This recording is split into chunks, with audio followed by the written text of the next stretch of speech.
Hey, what's going on, guys? It's Turin here with another Warhammer Total War online commentary. In this particular battle, I'll be playing the Dwarves led by GROMBRINDAL. So firstly, I want to start out this video by thanking Kenny Iglesias, one of our subscribers. He actually sent me the GROMBRINDAL code because I don't have a store near me. It's about 2 hours away and definitely would have had to sit in a lot of traffic. So thanks again, man. You saved me a lot of time in traffic, and again, thanks so much, and hopefully I will not let you down this game. So as far as my army composition goes, definitely enjoying a lot of the new dwarf units, and I did bring 2 cannons. I don't know why this cannon is facing that way. It looks like they're finally getting it turned around. It's pretty funny, but I do have 2 cannons because I had played against a few Chaos players in the games previous to this, and they were just kind of spamming Hell cannons, and when you're a dwarf player and you don't bring cannons against Hell cannons and you're kind of in more of a turtle formation, it can be absolutely brutal. So I decided to just bring 2 cannons to fight fire with fire, and it's actually paying off really well because he did bring a Hell cannon here and one here, and cannons will just outclass them in terms of just straight up head-to-head duels and should be able to destroy them relatively quickly. So I was very, very happy about that. Granted, I still am definitely going to take some damage from these, so hopefully they don't hit my peak gate guard. So as far as the rest of my army goes, I have a combination of, I have some miners here. I believe I have 2 groups of miners. I usually keep them on the outside and just use them to support and help out in the armor-piercing battle. I have the Warriors of Dragonfire Pass, who are a very, very cool unit. Like them a lot. They do have the flaming attacks and have pretty good combat stats with 50 melee defense, so very cool unit. I have 2 groups of Longbeards for the front line. I also have, well, there's some miners over here, GROMBRINDAL, of course, and I'm a huge fan of GROMBRINDAL, definitely my new favorite Dwarf Lord.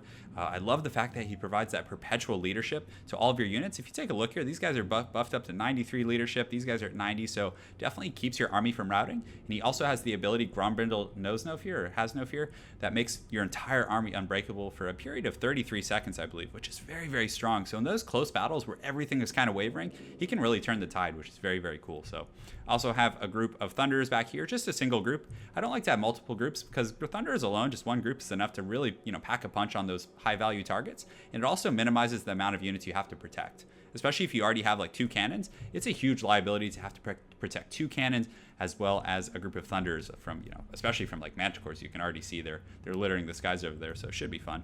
I also do have the Peak Gate Guard, which are just absolute monsters. Magic damage, which will be pretty good in, several circumstances. They also have armor piercing and armor sundering. So if you get these guys and GROMBRINDAL on the same target, man, they will get dumpstered because GROMBRINDAL does have over 500 weapon strength, which is huge. So very, very cool unit. So 2 Thanes and a Runesmith, of course, very, very staple for most dwarf armies. So he has an Exalted Hero here. He has, it looks like, 2 Hell Cannons. And then he actually has a front line of Chaos Marauders, which are very cool. And I believe he is supporting with Aspiring Champions here. So that really does open up a lot of builds because the Chaos Marauders open up the door for more expensive units like Hell Cannons to be used. But you don't take as much of a penalty from doing that anymore with having the Aspiring Champions who do have that inspiring aura. So this guy, the Chaos Sorcerer Lord here, can be flying around and doing his thing and not worrying as much about being in the front line to encourage these guys. So he has a front line of just standard Marauders here. It looks like he has some Chaos Warriors here, Aspiring Champs here, and then some more Chaos Marauders back here. And he also does have the Lore of Death with just Spirit Leech, which is pretty good because you can just spam it on the Dwarf Lords and there's not much they can do about it. They kind of just have to eat it. So definitely a decent choice, and I've seen it being used a little bit more since the most recent DLC now that they can be put up on this big flashy Manticore, which is very, very cool. Although I think the Lords already could be on the Manticore before. I think it's just the secondary one, but still a decent choice nonetheless. So you can see the cannon here is already doing pretty darn good damage to this Hell Cannon, and it should be offline relatively shortly. Unfortunately for me, and it looks like it is hitting, maybe gonna hit some of these troops back here, but cannons are so much more accurate, so hopefully we can take that out. But you can see he did get a great hit on that Peak Gate Guard here, and also is making good contact with my Longbeard. So, Hell Cannons are a very punishing unit against the Dwarves for sure. So I actually get the Peak Gate Guard, and I decided to run them back into the tree line and just wait for the battle to start because I really don't want to lose these guys. This is undoubtedly my most valuable unit in my particular composition aside from GROMBRINDAL. So right here, he decides to just focus on my Longbeards, which makes sense. I mean, there's not much stronger units here. He perhaps could have focused on the Warriors of Dragonfire Pass. And it looks like at the same time, he is kind of lurking with his Exalted Hero. But thankfully, these guys will be able to hit pretty hard. And I do have a Thane as well as some Miners here to help out if it does get jumped. So I also do pull GROMBRINDAL because he was kind of telegraphing this a little bit that he was coming in. So I do collapse here with some of my troops. And it looks like the gunfire kind of like screwed up the pathing a little bit or something happened there. So he does take off, but this is a very hard situation to deal with. I didn't bring Slayers this game. When you do bring the 2 cannons, that kind of takes up my Slayer slot, but I do have some Miners here to lock him down. And at the same time, he is taking gunfire from the Thunderers, so this is a pretty good situation for me. And if GROMBRINDAL's able to get in there and pimp slap him with his Rune Axe, that's definitely going to be bad. And what's really cool about GROMBRINDAL's Flash Bomb ability is it does lower the speed, I believe, by 76%. So if you do have the enemy Lord surrounded and you want to use it in that circumstance, it can often help you finish off enemy Lords, which is great.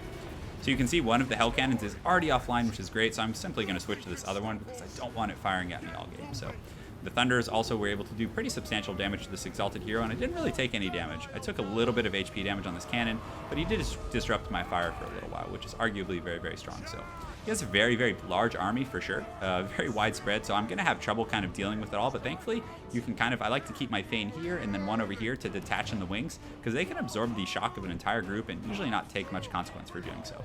So I decided to keep the Thane back here as well to help out. So in the front line, the Warriors of Chaos are going to engage, and these Marauders are just going to get torn to shred by these Regiments of Renown Dwarf Warriors, which is great.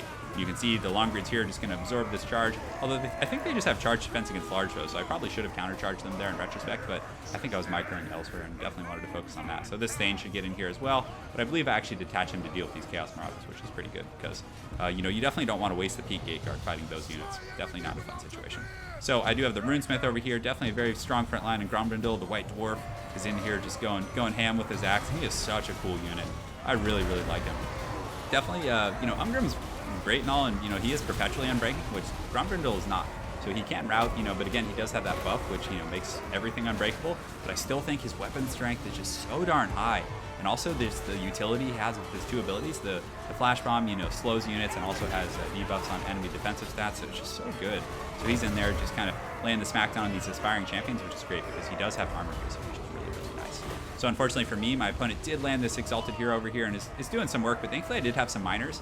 And I love to just have a group of miners. They do have armor piercing, so they can actually do okay damage against like Exalted Heroes and those type of things. But my opponent is being very effective at just kind of running around and harassing with his heroic units here. So I do pull in the miners to protect these Thunders, and then I pull them back up the hill knowing that they were threatened here. And the miners should be able to hold down Chaos Warriors for quite some time. So wasn't terribly unhappy with that situation. And they do line up here and should be firing, I believe. If I'm not mistaken, they were going after the Exalted Hero wherever it went. So in the front line, these Dwarf Warriors are doing a pretty darn good job.